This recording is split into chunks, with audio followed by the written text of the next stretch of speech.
Sheikh Imran Hussein, it's Friday the 8th of February. The world seems on fire, and there's a lot happening in Tunisia, Egypt, Syria. Can you bring us up to date? Give us some perspective. Since last we spoke, Morris, the events in Mali are now emerging as we suspected that it would. One more time, Muslims who are of the Salafi or the Wahhabi branch or sect of the faith have been taken for a ride. They were armed, they were trained, they were financed, and they were sent on this expedition, this fishing trip into northern Mali. They were portrayed as Islamic militants. In other words, the image of Islam which is being portrayed is one which should terrify the rest of the world. That if this kind of people were to take over the world, what great danger would there be for mankind? And when they had beaten their drums sufficiently, then a compliant president of Mali turned to France, as perhaps was prearranged. And France was able to intervene, and the white man came to save Africa.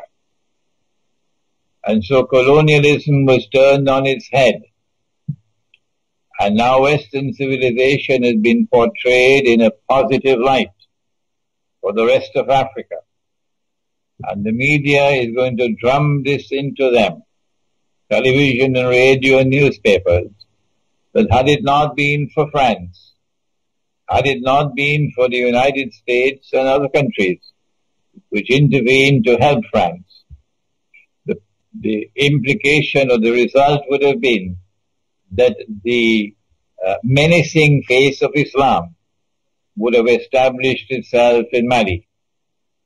And that would have been a precursor for what would have come for many other countries in Africa.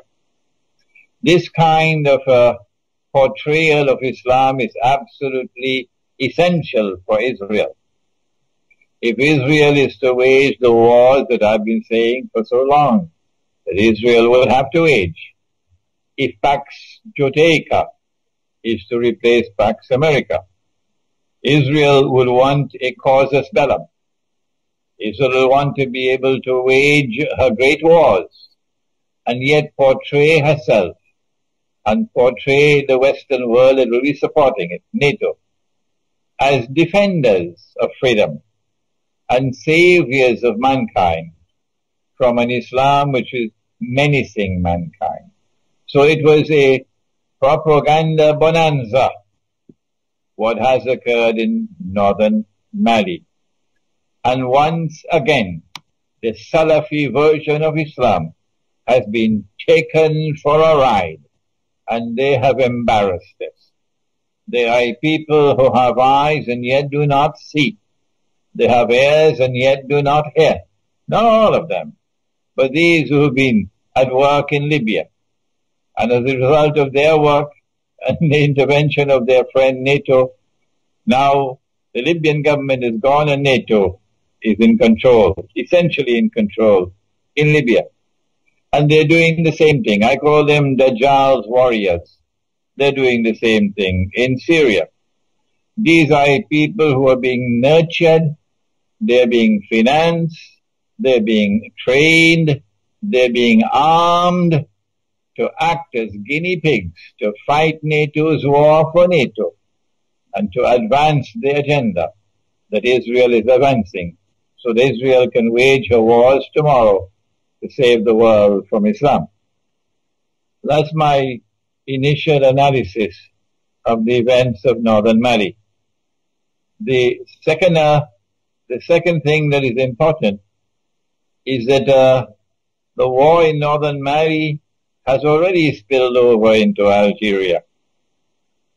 while Algeria has not been a model state, the government of Algeria has not been a model government. It has been complicit in many things, of which Pakistan is also complicit, and Egypt is also complicit, in renditions, for example. Yet the government of Algeria and the people of Algeria have shown themselves to have a certain kind of independence and a certain kind of originality of thinking. And they have not been camp followers of the Zionists. Not Algeria. And Algeria has been courageous enough to establish a friendly relationship with Iran. Algeria is taking a chance in doing this, pursuing this independent policy and not being a camp follower of the Zionists. And that is that she exposes herself to be targeted. And this is what's now happening. And I think many, many Algerians recognize that the next target is Algeria. But I am hopeful. I'm hopeful that the land and the people who fought France and fought France courageously until France had to withdraw, battered and beaten, France had to withdraw. Such a people are not likely to allow themselves to be recolonized so easily. And so the Western world has a fight on its hands if it seeks to use the events in northern Mali as a toehold with which to enter into Algeria, to destabilize Algeria, and to impose once again a neo-colonial regime on Algeria. It's a huge country logistically, Algeria. I don't know how it could monitor its borders. It also has been accused of assisting France in this onslaught on Mali, and it's even been accused of giving France the money to wage the war. The President Hollande was in Algeria 2 weeks before the war started. The manner in which the Algerian army, the Algerian armed forces, put down the armed hostage-taking in the south of Algeria meant it emphasized that they did not care how many had to die, but they were not going to allow themselves to be taken for a ride. That's a positive sign. The British and French and people were quite taken aback by the Algerian response in the way that they were not consulted. So it was indeed a mark of independence. They're a very difficult people, the Algerians. When I meet them face to face, they get very emotional, and they're a highly charged lot. But the West seems dedicated to destroying all tribes and culture and traditions, and Algeria is a target, therefore. That's a universal policy of the Gog and Magog world order, that they want to bring about one godless global melting pot. I saw it in New York. I saw everything being mixed together in one melting pot. And what they've been doing in New York, they want to do in the rest of the world. But that's the macro analysis. And you're right about that. But I say to you, Boris, that I am myself surprised that I get more emails from Algeria than from any other Arab country. I was educated in Islam in Pakistan and for 1 year in Egypt. I've never visited Algeria. I've lived in Pakistan for about 12 years. I've lived in Egypt for 1 year. I've never set foot in Algeria. And yet I seem to be gaining more and more popularity in Algeria. I was just interviewed by Algeria Patriotic, I think is the name of the journal. A long interview, and it's being published now. And I'm getting very positive feedback from the Algerian people. With regard, if I may change the subject, to Syria, Israel recently apparently attacked Syria, which was outrageous, and I suspect there was some behind-the-scenes reason for this, maybe related to negotiations, but there's a threat of Israel taking a buffer zone. Russia seemed to take a back seat, seemed to distance itself from Syria at that point. I don't know if you perceived that. What the Israeli attack meant was that Israel and her friends had explored all options that they had and had not succeeded after more than a year and a half in bringing about regime change in Syria, which is their target. They're only mentioning the name of Bashar al-Assad, but their target is regime change. To bring a new regime to Syria, which would not be friendly with Iran, which would not have a relationship with Russia, and which will come into the Saudi-Qatari camp. That's what they want. And they're just mentioning the name of Bashar al-Assad as a red flag. So they spent a year and a half, and they had exhausted all options. Because Russia had put its foot down, Turkey could not attack Syria. Had there not been a Vladimir Putin in Moscow, Turkey would have attacked Syria long ago. Long ago. The reason why Turkey has not attacked Syria so far is one word, Putin. That's the word. And so Putin has already demonstrated a certain degree of integrity in the subject. A certain degree of concrete evidence is there on the ground. Had it not been for him, Turkey would already have been Syria would already have been attacked. Since all options had failed, Israel now had to launch out to try to bring about a provocation which she hoped would have flared up into open war. Since it has not, because Bashar al-Assad had the good sense of not responding, and Russia had the good sense of not responding, Israel has no options now but to do what the United States has been doing in Pakistan, to continue with her incursions into Syria and launching attacks and attacking targets in Syria, aerial attacks. But the more she does that, the clearer will it become to public opinion around the world. Who is the one who is hungry for war? Who is the one on whose side aggression must be mentioned? They are the aggressors. And who is the one who is trying to avoid war? So public opinion is going to sway against Israel if she continues launching these attacks on Syrian territory. So it's a gamble that she's made, and Syria has called her bluff because Syria has refused to respond. And nothing less than a ground invasion will suffice. You can't simply attack from the air. But one of the critically important things about the Israeli attack, is that when Turkey sent her fighter aircraft on a reconnaissance mission, it appears, and they momentarily entered into Syrian airspace, they were shot down. The Syrian radar was able to pick them up, and they were shot down. How do we explain that Israeli aircraft reached up to Damascus and the Syrian radar could not pick them up and no shots were fired against them, indicating a certain level of technology with Israel that Israel wanted to put on display, not only before Syria, but before the world.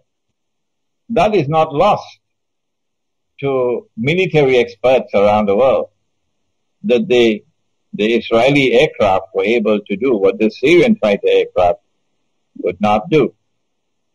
I believe that eventually they're going to lose patience, and they're going to try to make a deal with Putin. I mentioned this previously, that perhaps Obama would say to Putin, if you stay out, we stay out. Let them fight. But if you enter, we will enter, and then we risk nuclear war. So the ball will be in Putin's court. And then Turkey will attack. This is my prognosis, Morris, that we are looking at some time in the not too distant future, when they have lost all patience. We look into a Turkish attack on Syria, and then the whole world will turn to Putin to see how he's going to respond. My bet is that Putin understands that what they want to do is not to rule Syria, but to rule Russia as well. And as a patriot, he's not prepared to allow them to rule Russia, and the Chinese leadership are not prepared to allow them to rule China. So sooner or later, you're going to have a world war. So Putin may argue, if this is what we're going to have, we might as well stop them now rather than later. We will be rooting for Putin. May I change the subject to Egypt at this point? Egypt is in terrible turmoil. I mean, I cannot understand what solutions there can be. It is polarized. What is the prognosis for this succession or the success of Egypt? Has Morsi completely mishandled the whole situation?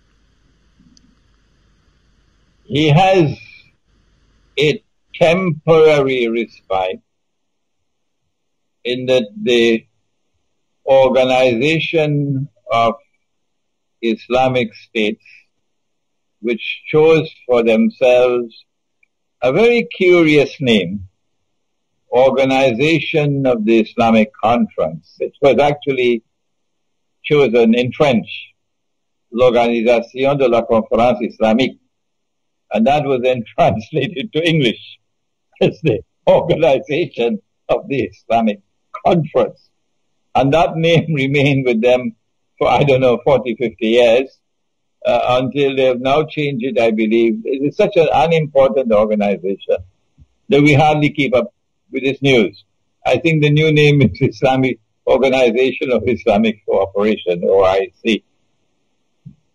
This organization met in a summit conference in Cairo over the last few days. And Morsi, acting as host, was able to reap some political dividends from the assembly of all of these heads of state. Most of them didn't come, but many of them were there. And it raised his prestige.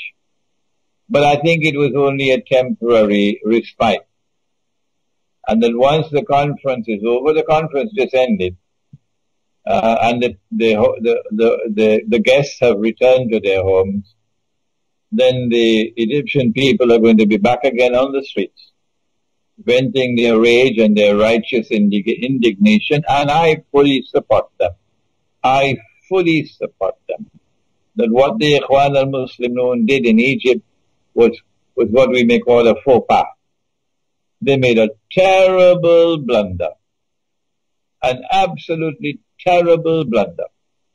And the blunder is of such magnitude, Morris, that I don't think that Morsi can survive in Egypt. Now, Ikhwan will have to choose a successor to Morsi. Morsi may be able to return to the United States and be successful as an engineer. But I don't think he has credentials anymore to rule over Egypt. No, because the mistake was so monstrous of pushing through that constitution over the heads of the Christians who opposed it, not having the good sense to patiently negotiate, no matter how long, and try to arrive at a consensus, which is what Prophet Muhammad, Allah's blessings be upon him, did. And I did give a talk in which I addressed the subject, and I criticized Morsi and the Ikhwan al-Muslimun government of Egypt of violating what I called the constitutional sunnah, or the sunnah or the way of the Prophet, Allah's blessings be upon him, in matters pertaining to the establishment of a constitution. Because he did negotiate a constitution in Medina. And he spent something like 7 months patiently negotiating, not only with the pagan Arab tribes, but with a large number of Jewish tribes who were there. And you had to negotiate with each tribe, because the tribes, even the Jewish tribes, were at war with each other. And this is what he did patiently over 7 months. And at the end of it all, and without the glare of publicity, without a constitutional conference being organized, he was able to secure a consensus, an agreement of all the tribes. And that consensus became known as the Mithaq of Medina, or the first written constitution in the world. This is what Egypt needed. But the Ikhwan did not have the intellectual leadership. They did not have the capacity to turn to the religion of Islam for guidance on such matters. And so they have made a terrible blunder. What's the way forward? I don't think there's any option now, but that Mursi has to step down.